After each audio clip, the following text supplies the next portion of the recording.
you want to remove my last name, the annulment, because you don't want to share with him or with her the property. I see now.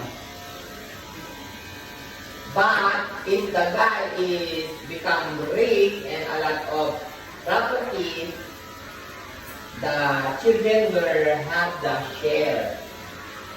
From the property. Even though he will marry for how many times, the children still have the right to take some properties, some shares, inheritance.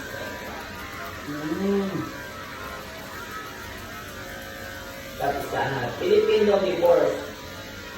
Not divorce. It's not allowed. The Catholic Church they don't agree about that. Only annulment.